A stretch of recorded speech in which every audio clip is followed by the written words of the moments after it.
Welcome back. In studio with me now, I have Dr. Neals Chitan. He's an international social skill consultant and behavior modification interventionist. And most of you may know him from his work in the past. He did a lot of work at Her Majesty's prisons. He's visited a number of secondary schools and other institutions in Grenada when there was some sort of, bit of misbehavior, some sort of tragedy that happened. He has done a lot in Grenada in terms of getting people to understand the temperament and, as to how to deal with certain circumstances in a non-violent way. He has been, he is, well, what do I say?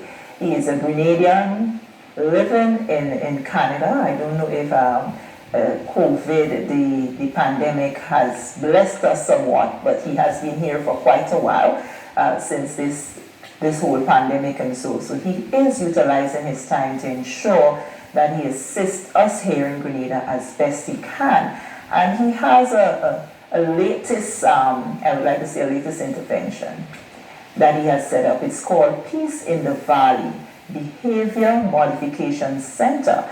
And it's a subsidiary outfit of the Toronto-based Motivate for Change International. And in the Peace in the Valley Behavior Modification Center, they're equipping and inspiring individuals to walk through the Valley experiences. And the important word there is Valley experiences. All that is happening to you, they're there to help you journey out through that valley so that you can be a little more comfortable with yourself and accepting of what's happening within society. They are located at Valley View Heights in Montjulu, St. George, and I have with me in studio Dr. Neals Chitan, and he's going to tell us a little more about what the Peace in the Valley Modification Center services that they will be offering. But before we get into that aspect of the interview, I would just ask him just to make mention, just to bring you, the viewing audience, up to speed, and reconnect with him and the work that he has done in Grenada thus far. So we are going to begin with just a little bit of reiteration of some of the services that Dr. Chitan has rendered in Grenada over the past years. Dr. Chitan? Good morning, Shere-Ann. How are you doing? Very well, thanks. It's my pleasure to be here with you today. Just to let you know, as most people know, I was born and raised in Grenada, Grenville and just to be exact, Sass boy. And in 2000, I actually changed my career. I was in the dental field, and there was a tragedy that happened where I could have helped. And so I'm coming, when people see me speaking with the fire in my bones, they wonder, there is a story to Dr. Chitan's, there is a story. And so I made the transition back to what I love. What I loved, I was born to do really. And so from then on, of course, we have been coming back to Grenada. We've worked around the world really. Okay. East Africa, across England, the States, Canada, from Jamaica to Trinidad and Tobago.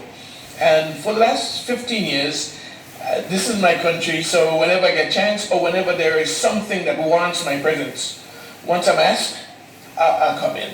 And so, you've covered me a number of times in your alma mater, matter of fact, the Happy Hill Secondary School, where they had two tragedies, two homicides there. And as a matter of fact, they lost 3 students. The Brittany Batiste girl that was killed. She was a student there too, and of course we've supported her family too. So I've been coming on a yearly basis, around twice a year. Some of the major things I've done, of course, in 2004, when Hurricane Ivan demolished this country, the United Nations contracted me and sent me in. Okay. And I dealt with the psychosocial impact of the hurricane. From then on, when the Imani was launched, I was helping with soft skills. So every year I come. However, as you know, do 2 weeks, 3 weeks, and then hop on a plane and I'm gone. It's impactful, but it's not sustainable. Okay. Right? And so, for the last 3 years, the Federation of St. Kitts and Nevis, they were going through a challenging homicide. They had a really, really high homicide rate. And they've contracted me into St. Kitts, where I spent 3 years with them, 2.5, 3 years. And through a joint effort with all stakeholders, we were able to drop the homicide rate a whopping 71%. Okay. And so I came back here during that period, and I spoke to the Prime Minister, spoke to Minister of Social Development, and they asked me if I would give them a proposal. So I told them, I promised them, that when I was finished with St. Kitts, instead of going back to Toronto, You would come home. I was going to come home. And so I've been here, Friday coming, the 7th of August will make me 1 year since I'm here. All right. And so Peace in the Valley is basically a center that we've put together so that we can offer Grenadians more sustainable and more permanent help. Okay. Yeah. Because some of the bulletins that you have here is that you're specializing in teenage defiance intervention, bully victim intervention, conflict management and intervention, loss and grief, addiction intervention, suicide, anger management, sexual assault intervention, and pre-divorce intervention. Right. I want us to speak a bit to the work that you are doing now and the work that you plan to do in terms of when we speak to the issue of suicides, because we realize in the past few months we've had a few suicides, and you hear all over people wondering why this person would have done this and why that person would have done that. But based on the center that you've had, that you have created, what sort of work are you doing now in terms of educating and also, what do we say, counseling and so families who are a part of that? Yeah, well, so far for the year, we've had 5 suicides.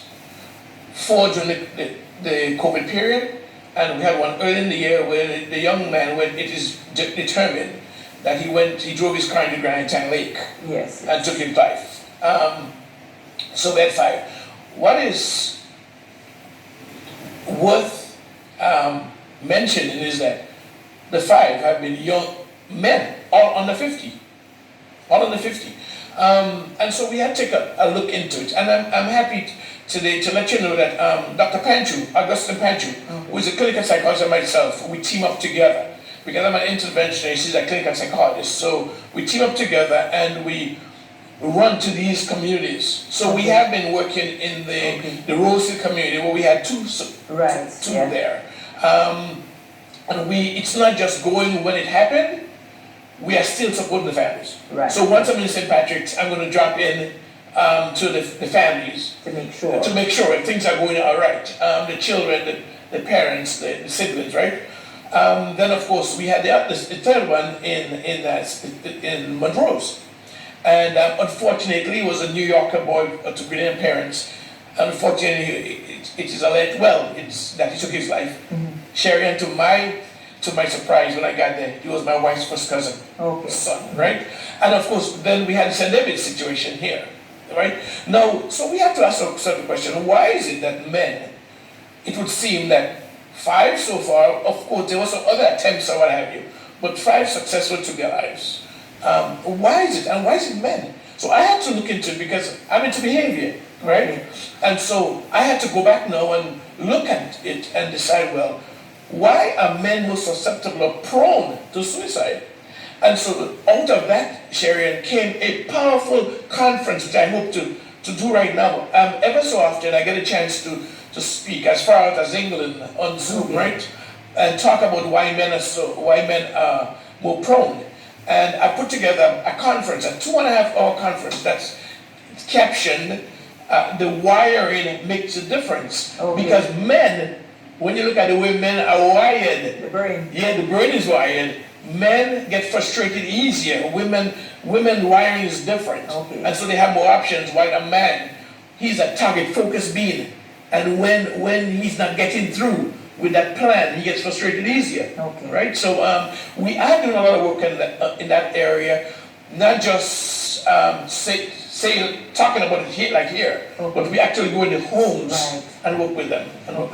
And another area in Grenada that we've seen gotten a number of debates socially and also in the general public is that of the issue of sexual assault and so on.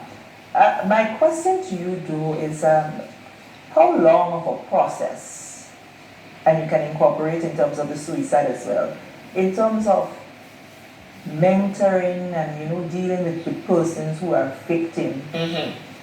of sexual assault, and also for families who would have had someone that had taken their lives through suicide. How long of a process? How much does it take to keep them calm and get them through the process? Because society can be very harsh when it comes to these things. And the truth about it, Shere-Ann, is that some people may never recover from it, right? Sometimes bad news. But because the truth about how a brain is wired, you could deal with the situation, but you wouldn't forget it per se, right? So the thing is stamped on your mind. You wouldn't ever forget, because there will be triggers that are going to cause you to think about it. When you see somebody that, like your victim, that looks like your victim, when it was a rainy day, when you were sexually assaulted, when the rain started hitting the roof, then it brings back memory. But what we want to do is to work with them, treat it, right? So that they have a positive spin on it. And the way you do that is by bringing hope. So the question is, what is hope? Hope is the ability to show someone that, hey, that may not be, that was terrible what happened to you. But you know what? It could be a teaching moment, how you could overcome that so that you could help someone else who's been through that, right? Because, Shere-Ann, from what I've seen just this week, I saw 3 victims, right? 3 victims. And they don't have enough of us, of trained people, to deal with it. But when we could say, okay, Shere-Ann, you've been through that, let me help you process it. The pain, let me help you deal with the pain, really. I can't help you with the memory, really, because the memory is your brain, it's in your brain. But whenever the memory comes, let me help you to deal with the pain, so that when the next girl, or a guy, because guys get sexual assault, when another individual gets sexual assault, who is the best person to say, if I put my hand around the shoulder, Shere-Ann, in this millennial generation and this Z generation, the buzzword is, when you say, well, let me help you, to say, has it happened to you? That's it. If you cannot say, been there, done that, they don't think you comfortable. Right. So what we do, we try to help victims to deal with their pain and empower them, so that when somebody's happened to them, you will be the perfect person to go in a school, for example, and say, come on, girl, come on.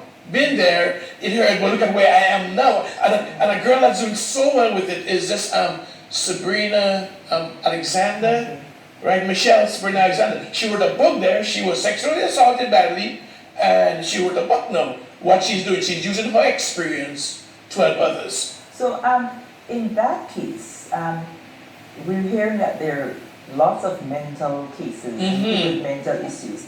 So is it correct to say that these assaults and so, where there aren't any interventions with the actual individuals, can that lead to what we see in the mental issues? That's correct.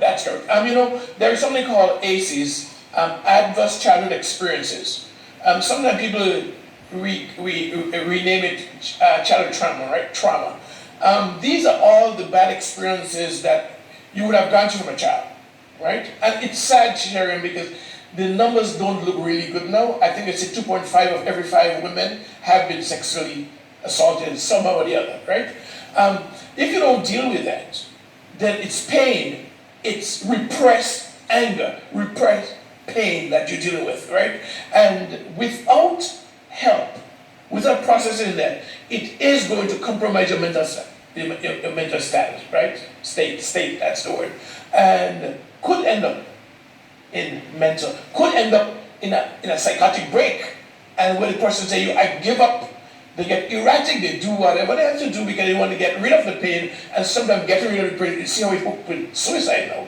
Think that if I get rid of myself, everything go away. Not knowing that you're passing you're passing the pain to somebody else. That's right. That's correct. So one of the issues you often hear through, and I'm speaking from experience in terms of interviews with people and so, is that there are a lot of people who experience certain traumas and so that would like to speak, but there is this issue of confidentiality. They want to know if they come to Dr. Chitan and they start to speak, and and as we say, pour out everything for you, for that assistance, that what they do remains between them and Dr. Chitan. Right. I participated in a virtual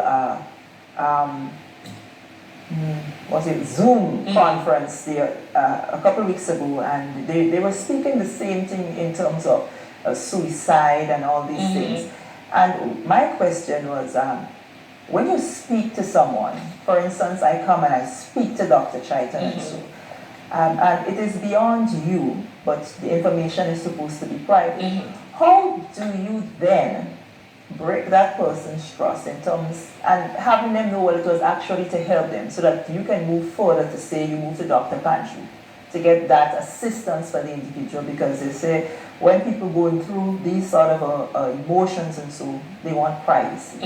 But how do you keep something private and inside you feel as if that person is going to harm themselves and I need to get someone else to intervene? Right. Now, first of all, professionally, we are bound by protocols, right? Okay. You come to my office, I have a confidentiality clause. Okay? So in my paperwork, when my intake and my acceptance stuff, there is a confidentiality clause. So I'm bound to that. However, if I'm making a professional referral to Dr. Pancho, for example, or Dr. Hazel Dabrio, or one of these clinicians, then I would now be passing a referral onto them, a professional referral, that is, official referral. And so that in itself gives me the right, because from professional to professional. So how do you get them to understand that it is not a fact that you're not confidential, but you're trying to get them extra help because they already gotten comfortable with you, but they're not familiar with Dr. Pancho and Dr. Hazel Dabrio. Right. And so they don't have this breakdown in terms of. So what happened is that when you come to my office and we do the intake on you, right? And we make the connection.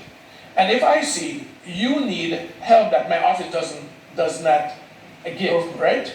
I would then begin leading you through the process. Okay. I'll say to you, for example, look, I'm seeing an addiction issue. Let's say I'm not doing addiction, right? I'm seeing an addiction issue, and to get the best help, I would have to refer you to someone else, right? And so I will make an official referral. In that referral, of course, my confidentiality clause would allow me to make a referral to a professional, right? Not going by the side of the road, which is different. Because I know some professionals who would to boost their work, they would say, you know what, I had a girl from so-and-so and within a small community. To do it in Canada, where you have 10 million people, is different from doing where you have 100,000 people, where you might know somebody's cousin or somebody, you know what somebody went through, right? So it is so important, that confidentiality, because as Caribbean people, we do not like telling people our business. And when we break that ice and get people stepping out of the comfort zone and seeking help as professionals, we are supposed to make sure we don't break that trust. Okay. There are a number of important pointers that we will have to discuss, but I think we will re-invite you at another time based on the time of the program. But before you leave, I want you to speak a bit, give that message to the general public in terms of how encouraging them. There is an issue, if you can't find it within the home, the need to find someone that you can actually speak to. And then part two to that, what I would like to ask you as well, in terms of, if I am having an issue and I have gotten comfortable and I'm coming to Dr. Chitan, I know we're making headway, we're going through it, and then I reach the point where it is beyond you. In terms of the relationship and my comfort zone with you, will it be ethical then for you to accompany me to the other referral to ensure that, Well, you know what, I think it would have to be left, the ethics part here, because you confided in me. I got your file, right? And I wouldn't know the client that I have.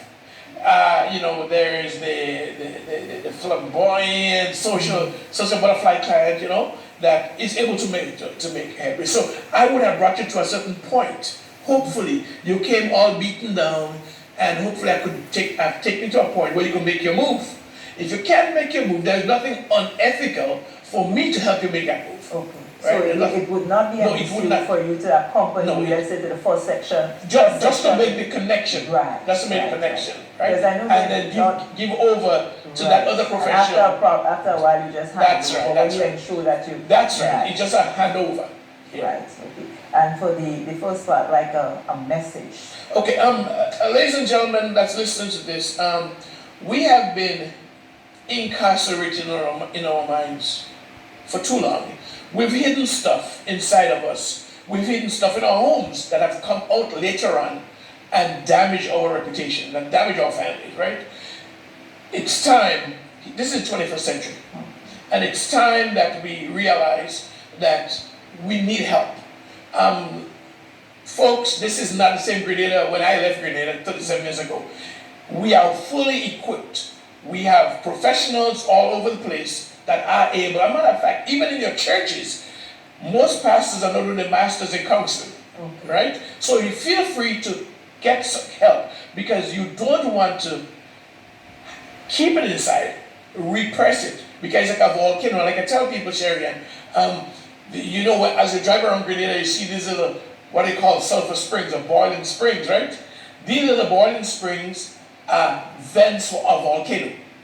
As long as they're venting, then guess what? The volcano wouldn't blow. But if there are no boiling springs to vent, then the pressure would build and the volcano would blow. So right now, when we see signs, and when you come to these sessions that you see there, what we show you are the red flags. How a wife would know that her husband needs help. How does a mother know that her son needs help in these sessions, right? So we put it together, Peace in the Valley. And by the way, we are located in the valley. That's right. Right? That's why we call it Peace in the Valley. And of course, you know the popular Christian song, Peace in the Valley. And of course, the Psalm 23 that says, though you walk through the valley of the shadow of death. Yeah. So we want to bring that help, that solace to people. So Grenadian folks out there, there is a contact number, as you see. It's a WhatsApp number. It's 473-416-8377. That number would answer night or day. Call us. You could come to us or we could come to you to help you out there. Well, viewers, there you heard it. That was Dr. Neals Chitan. He is home now and he has a Peace in the Valley Behavior Modification Center. He has been known to get results. He's done a number of sessions in Grenada over the years. So those of you who have an issue or those of you who know someone who need help either in terms of dealing with teenage defiance, in terms of bully and victim intervention, conflict management, anger management, and so persons who may have had one member of family or friend who have committed suicide, and so you can look out and call Dr. Neals Chitan. As he said, the number is 416-8377, and they are located in Valley View Heights, Munjulu, St. George. And with these important words, it's really come to the end of another of our GIS Spice Morning programs. On behalf of the entire production crew, we thank you very much for viewing and invite you to join us again for another important and informative show tomorrow, God's will. On behalf of all, as I said before, I'm Shere-Ann Noel. Thank you very much for viewing.